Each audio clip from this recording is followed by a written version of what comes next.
Hello dear students, welcome back my YouTube channel. आज सभी विद्यार्थियों का हमारे चैनल पर हार्दिक स्वागत है। आज हम लोग पढ़ेंगे ट्रिग्नोमेट्री एक्सरसाइज 8.1 का दूसरा क्वेश्चन। इससे पहले जो पहला क्वेश्चन था उसको हमने आसानी से सॉल्व कर लिया था इससे पहले वाली क्लास में। जो लोग नए हैं चैनल को सब्सक्राइब कर लीजिएगा। और ये अब हम लोग दूसरा क्वेश्चन इसी का देखते हैं। लिखा हुआ है tan p minus cot r का मान हमको निकालना है। मान हमारा निकालना है किसका? tan p माइनस का कॉट r। जबकि एंगल जो q है वो हमारा 90 डिग्री है और 90 डिग्री जो एंगल होता है वो हमारा समकोण में होता है। ठीक है। और यहाँ से p और q कितना है? 12 सेंटीमीटर और p और r ये हमारा है 13 सेंटीमीटर। ठीक है। यहाँ तक आप लोग अच्छे से समझ गए होंगे कि ये जो दो भुजाएं हैं वो दे रखी है और जो तीसरी भुजा होती है उसको निकालने के लिए हम लोग क्या करते हैं? पाइथागोरस प्रमेय लगाते हैं, है ना। यहाँ क्या लगाएंगे हम? पाइथागोरस प्रमेय। पाइथागोरस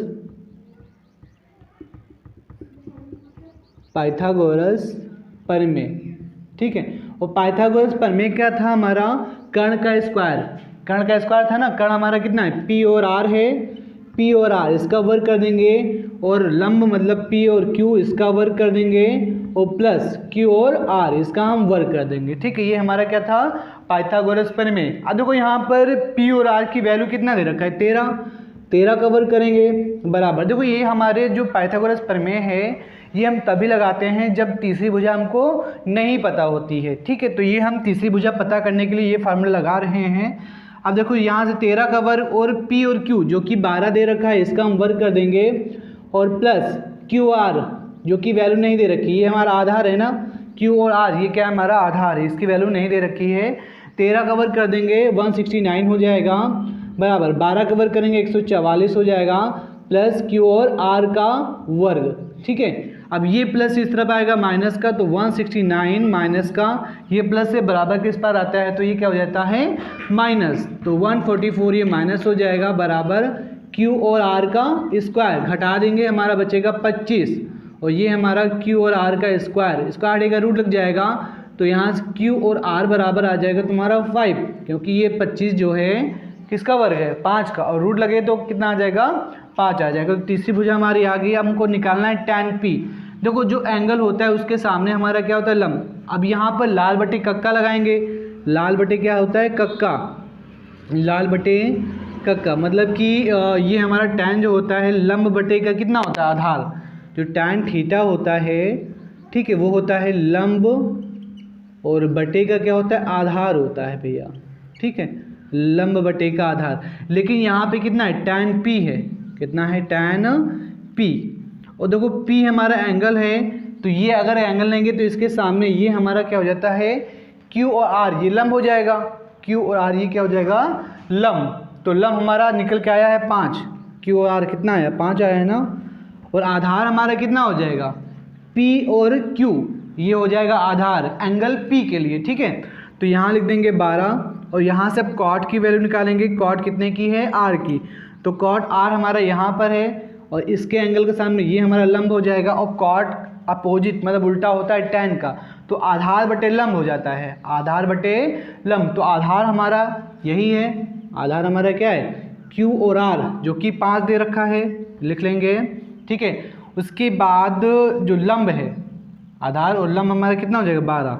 अब घटाना है दोनों को, तो tan p की जो यहाँ पर tan p की वैल्यू आई है 5 बटे का 12। ये किसकी है? tan p की वैल्यू माइनस कॉट r की वैल्यू। तो tan p और माइनस कॉट r की वैल्यू कितना है? 5 बटे का 12। दोनों सेम है ना। 1 प्लस 1 माइनस है, ये दोनों क्या हो जाएगा? कैंसिल हो जाएगा। आंसर हमारा कितना आ जाएगा? 0। आंसर कितना आ जाएगा? 0। अगर किसी को नहीं समझ में आया तो कमेंट बॉक्स में ज़रूर बता दीजिएगा कि इसमें इस सवाल में कहाँ पर दिक्कत हुई है। सबसे पहले हम क्या निकालेंगे? भुजा निकालेंगे। भुजा निकालने के बाद एंगल जो दे रखे हैं, जैसे p दे रखा है, q दे रखा है, r दे रखा है, tan sin cos cosec जो भी, ठीक है, वो वैल्यू निकाल के इसी में पुटअप कर देंगे और दोनों अगर सेम है तो काट देंगे। अगर अंश या हर बराबर नहीं होते तो क्रॉस मल्टीप्लाई करते या फिर एलसीएम लेते। ठीक है। तो ये हमारा दूसरा क्वेश्चन सॉल्व हो गया है। इसको आप लोग स्क्रीनशॉट ले लीजिएगा या तो फिर नोट कर लीजिएगा। इसके बाद हम लोग तीसरा क्वेश्चन सॉल्व करते हैं। तीसरा क्वेश्चन है आपका साइन ए बराबर 3/4, तो कॉस ए और tan ए, कॉस ए और किसका tan ए के मान निकालना है। ठीक है, तो देखो यहाँ पर भी हम लोग क्या करेंगे, पाइथागोरस प्रमेय लगाएंगे। सबसे पहले देखेंगे कि साइन थीटा हमारा होता क्या है। तो साइन थीटा होता है हमारा लाल बटे कक्का से, लाल बटे कक्का से होता है, क्या होता है, लंब बटे का कर्ण, है ना, लंब बटे का क्या होता है, कर्ण। तो लंब हमारा कितना दे रखा है 3, और कर्ण हमारा कितना दे रखा है 4। ठीक है, तो आधार का मान निकाल लेंगे ना। साइन थीटा बराबर क्या होता है, लंब और बटे का क्या, कर्ण, बटे का हमारा कर्ण होता है। तो हम आधार का मान निकाल सकते हैं आसानी से। ठीक है, तो यहाँ से आधार का मान निकालने के लिए क्या लगाएंगे, पाइथागोरस प्रमेय।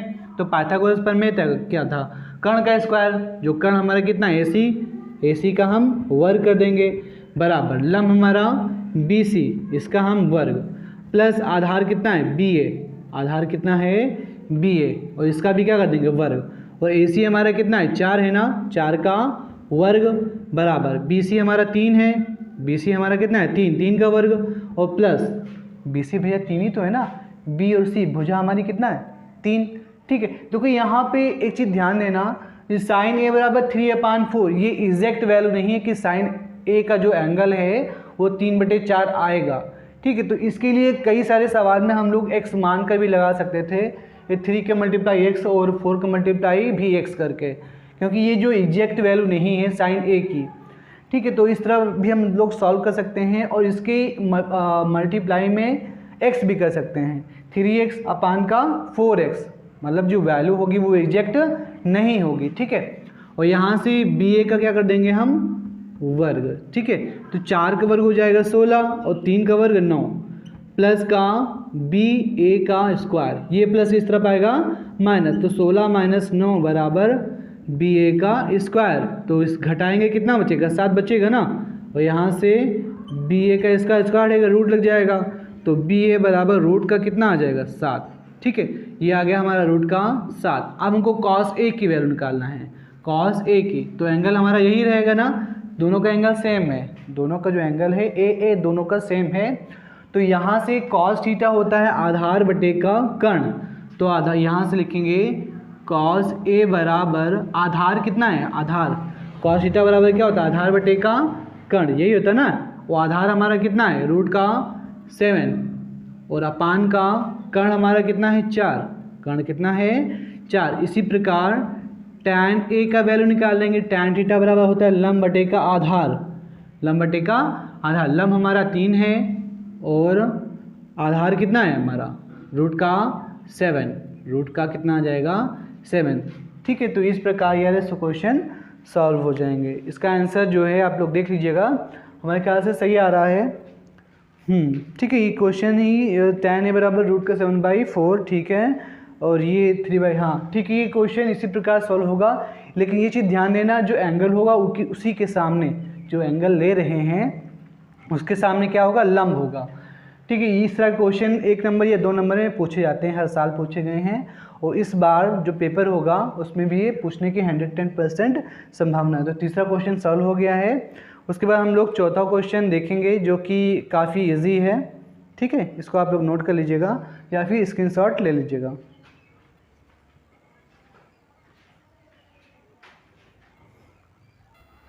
नेक्स्ट क्वेश्चन है 4 नंबर, 15 cot A बराबर 8 है, या फिर 15 cot A बराबर कितना 8, और तो हमको मान निकालना है साइन A और सेक A, साइन A और क्या सेक A।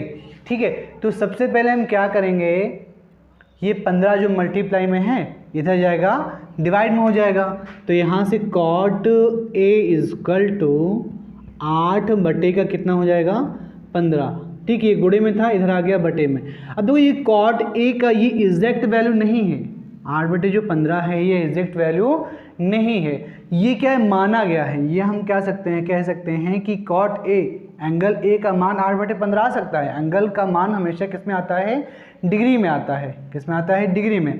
तो cot A बराबर 8 बटे के कितना आया 15, तो ये एग्जैक्ट वैल्यू नहीं है, ये क्या अंश बटे हर में, डिग्री में तो है नहीं। तो यहाँ पर हम मान सकते हैं तो सबसे पहले हम क्या लगाएंगे, लाल बटे कक्का। लाल बटे क्या हो जाएगा, लाल बटे कक्का। ठीक है, तो यहाँ से ये कॉट होता है ना नीचे से, तो कॉट थीटा बराबर होता है आधार बटे का लंब। कॉट थीटा बराबर क्या होता है, आधार बटे का लंब। तो देखो ये आधार है, 8 हमारा क्या आधार है, और लंब हमारा कितना है 15 है। ठीक है, लेकिन ये एग्जैक्ट वैल्यू नहीं है, तो मान कर हम लगाएंगे यहाँ पर 15x और यहाँ पे कितना 8x। 15x और 8x यहाँ पर मान सकते हैं कि 8 के गुणे में ही कुछ है और 15 के गुणे में भी कुछ है, क्योंकि जो एंगल होता है उसका मान हमेशा किस में आता है, डिग्री में आता है। किस में आता है, ये हमारा रेडियन में भी कह सकते हैं, रेडियन में भी आता है। ठीक है, अच्छा इसको x मान कर लगाओ चाहे ना लगाओ कोई दिक्कत नहीं होगी, फिलहाल से x ना मानो ज़्यादा बेटर है। ठीक है, x ना मानो। ठीक है, अब यहाँ से हम क्या करेंगे, कर्ण का वैल्यू निकालेंगे पाइथागोरस प्रमेय से। पाइथागोरस प्रमेय हमारा क्या कहता है, कर्ण का स्क्वायर कर लो भैया, और लंब का स्क्वायर कर लो, और आधार का स्क्वायर कर लो।